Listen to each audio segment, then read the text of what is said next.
Amados irmãos, boa noite. Que alegria estar aqui com vocês. Que alegria ver a casa relativamente cheia. Que alegria, que alegria. Hoje o meu coração se alegra porque, antes de qualquer coisa, antes a irmã Dinalva me chamou ali para partilhar algo que ela conseguiu me contagiar com a alegria dela. E isso é o agir e o mover de Deus. E perceber o mover de Deus neste lugar é tremendo. Então, eu quero mesmo dizer que a minha alegria hoje ela é diferente. Eu fui contagiada por uma alegria e eu espero contagiar vocês com toda essa alegria que eu recebi. Amém? Quem quer ser contagiado, diga eu. Ixi, vem Maria. Meia dúzia de pessoas, só que tem acho que o dobro. Então, agora... Para valer, quem quer contagiado, diga... Ê! Glória, o pessoal de casa que está acompanhando já ouviu. Eles também foram contagiados, porque não é um caso só nosso, não. A gente precisa contagiar outras pessoas. Eu, no meu trabalho, eu procuro fazer isso. Contagiar outras pessoas. Essas últimas semanas tiveram algumas meninas aqui do meu trabalho, e como meu coração se alegrou de perceber que deu certo. O projeto deu certo. Amém? Então, eu creio que aqui já todo mundo já me conhece, mas o pessoal que está em casa talvez não me conheça ainda. Eu me chamo Mônica, eu sou casada, tenho 2 filhas e sou serva deste grupo de oração há mais de 10 anos para a honra e glória do nosso Senhor Jesus Cristo. E nesses quase 11 anos de serviço nesse grupo de oração, é sempre uma alegria estar aqui. Mas, às vezes, eu lembro do primeiro dia que eu cheguei aqui, como o irmão Jair partilhou na noite passada, eu também lembro do primeiro dia que eu cheguei nesse grupo de oração. Foi uma segunda-feira que eu enfrentei uma turbulência até chegar aqui, neblinando, Maria Eduarda pequenininha. E aí eu entrei no portão e não tinha nada disso, era só uma cobertura, a gente se reunia. Aí dentro, lotado. É pequeno o salão aqui, mas estava assim, né? Sempre era lotado, né? E aí o irmão Rômulo me recebeu. Quem pregou no dia foi o irmão Cosme. Quem estava conduzindo foi o irmão Wagner. Eu lembro como se fosse hoje. E aí eu voltei para casa contagiada com aquela alegria. Voltei para casa, liguei para a minha irmã, falei, olha, Val... Eu sei que eu tenho ainda uma missão na Canção Nova, porque eu ia no grupo de oração de lá, todas as segunda-feira também. Mas eu vou começar a intercalar, vou ficar indo uma semana aqui e uma semana lá. Aí vocês já viram, né? Eu estou toda semana aqui. Foi tão contagiante que eu fiquei, e já vai fazer 11 anos para a honra e glória do nosso Senhor Jesus Cristo. E eu costumo dizer que eu sou apaixonada pelo meu grupo de oração. Eu falava com o Jair essa semana que, para a honra e glória do Senhor, Ele tem me mandado em alguns grupos de oração aí afora, até fora da cidade. Mas servir aqui com vocês, olhar para o rosto de vocês, a sensação é totalmente diferente. E às vezes eu vou no grupo de oração assim, grande, cheio de gente, que o coração chega a tremer para ir lá pregar, né? E é maravilhoso estar com eles. Mas é diferente estar com vocês. Eu sou completamente apaixonada por cada um de vocês. Estou romântica hoje, né? Eu me lembro da irmã Eliene, ela falava assim, tu parece uma adolescente, menina, falando de Jesus. Eu falei, glória a Deus, eu não quero deixar de ser adolescente nunca, porque quem já apaixonou na adolescência aqui? A gente fica meio perdida, assim, né? Dá aquele frio na barriga, assim, que parece que vai cortar. Quando a gente vê o amado, então, eu já escrevi 1511 te amo para uma pessoa. Se eu voltar a ficar desse jeitinho por Jesus, olha que lindo, que maravilha. Então eu quero ser uma eterna adolescente. A irmã Rose fala que quando ela chegou aqui, ela me via pulando aqui na frente, sapateando com uma criança pequena. Ela fala, que isso, gente? Quem é essa? E não mudou não, né, irmã? Tem 10 anos. Glória a Deus. Irmãos, vamos parar de brincadeira, porque o tempo urge, Sapucaí é grande, tia Célia controla meu tempo.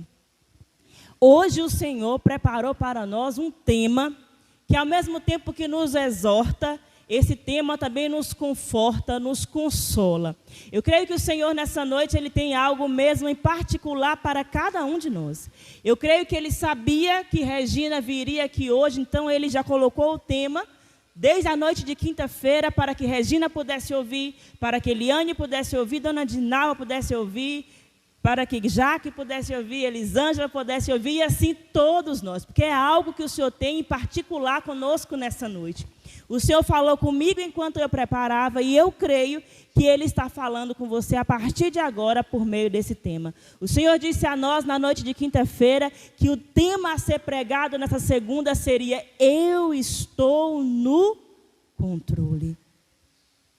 Eu não sei o que se passa lá na sua casa.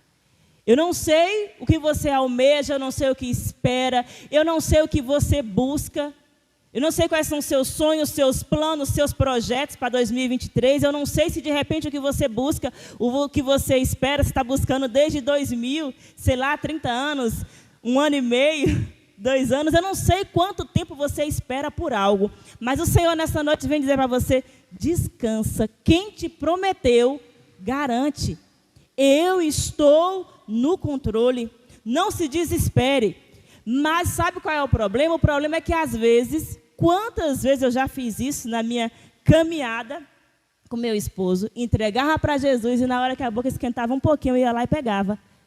E o Senhor vem dizendo essa noite para mim e para você: para de tirar da minha mão, porque você não percebe que quando você tira da minha mão, você só mete os pés pelas mãos.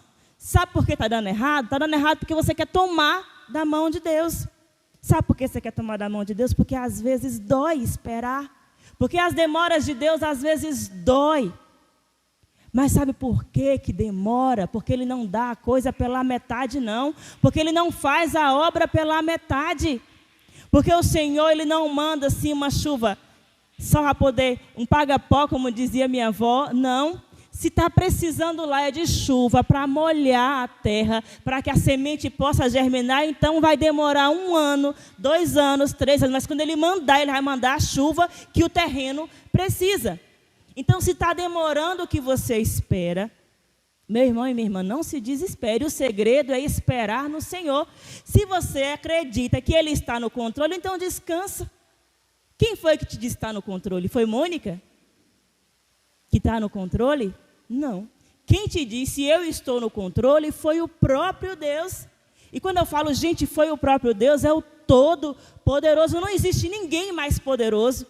Não existe ninguém que é capaz de realizar o impossível. Mas aquele que é capaz de realizar o impossível chega para você nessa noite e diz: ei, está vendo aquele problema lá? Eu estou no controle. Então deixa eu trabalhar. Porque eu tenho o melhor para a sua vida. E aí eu quero que você abra a palavra no livro de 1 Reis.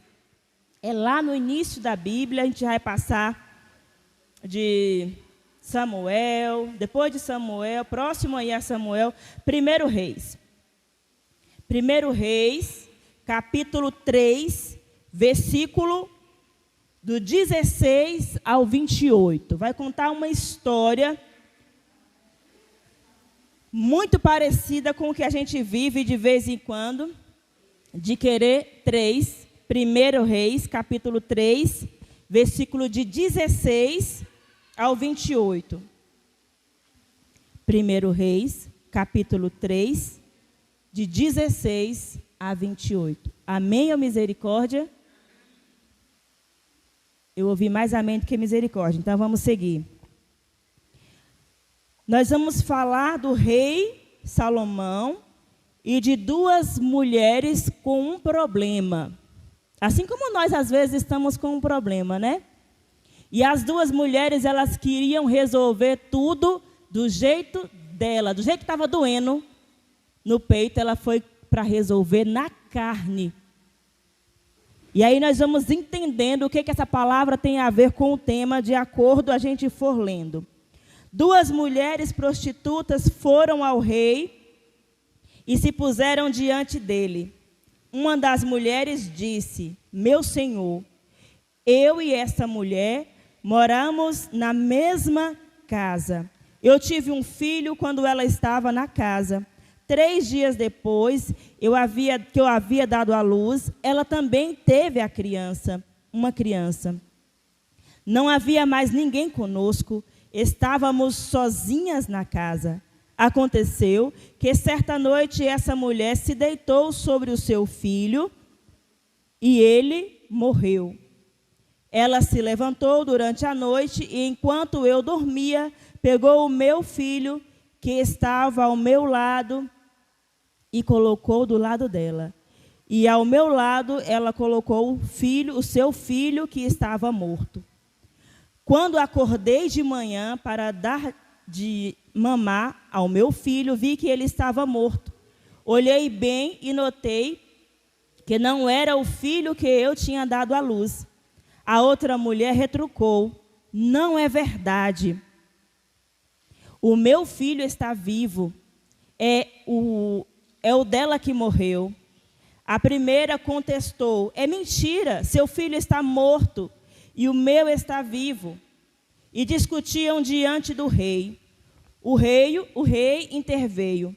Uma diz que meu filho está vivo e o seu está morto. A outra diz: é mentira, seu filho está morto, é o meu que está vivo. O rei então ordenou: tragam uma espada. E aí trouxeram a espada.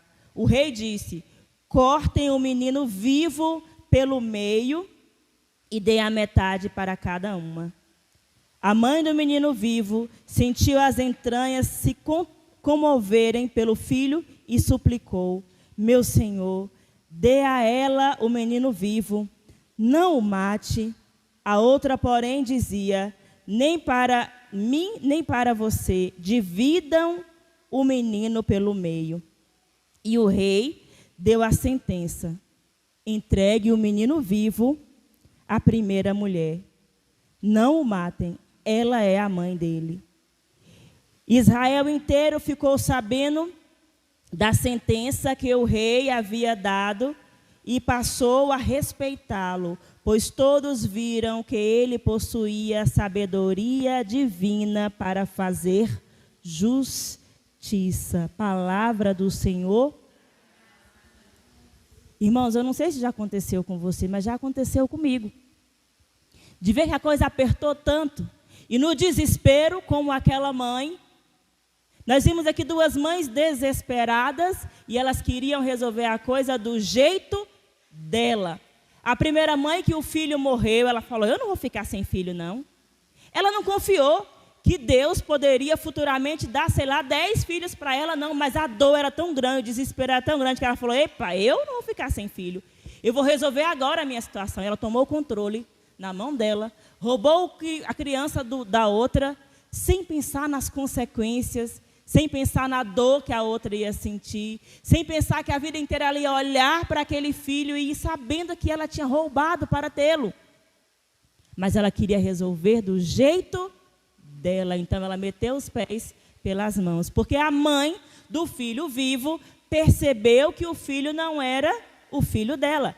Então, se ela percebeu que o filho não era dela, mas ela também confiou que Deus poderia resolver aquela situação para ela? Não.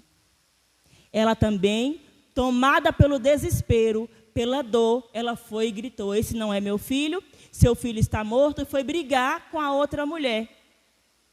Gente, eu estou dizendo a vocês que qualquer mãe, de repente, faria o mesmo, se quisesse tomar o controle da situação pela mão. Mas hoje o Senhor vem dizer a mim e a você que, embora você veja seu filho morto, não tome a mesma decisão, nem que a primeira, nem que a segunda tomaram, nesse primeiro momento. Você entende que o Senhor está chamando a você para uma realidade, que é uma realidade dura. Ele está dizendo a você que não é só em qualquer situação, não. É que numa situação que às vezes é de morte, você vai pegar e você vai mentir para facilitar. Ontem aconteceu um caso lá em casa que manhã falou, o telefone de manhã tocou. Aí o telefone de manhã tocou, ela estava fazendo comida, cortando lá e estava atrasada. Ela falou assim: ô minha filha, atende aqui para mim e fala que eu não posso atender não, que eu fui fazer não sei o quê, fui atender alguém na venda, uma coisa assim que ela falou. Falei: mas mãe, a senhora percebe o que a senhora está me pedindo? Eu não vou mentir não, mãe. Ô minha filha, para resolver rapidinho. Falei: não. deixa o telefone tocar e não atende, ou então a senhora atende e fala que a senhora não pode falar agora. Mas eu não vou dar um jeitinho brasileiro, tomar o controle da situação na minha mão para resolver, porque o problema só se resolve momentaneamente, porque depois vem as consequências. A mentira tem consequência. As suas atitudes têm consequências. Então, quando você, que seja de uma mentirinha, que seja de um problema pequeno a um problema grande, você resolver do seu jeito, você mete os pés pelas mãos e as consequências podem ser irreparáveis. E aí nós vimos a mãe do filho vivo, ela estava certa, o filho dela estava vivo. Mas ela foi resolver na força, no braço.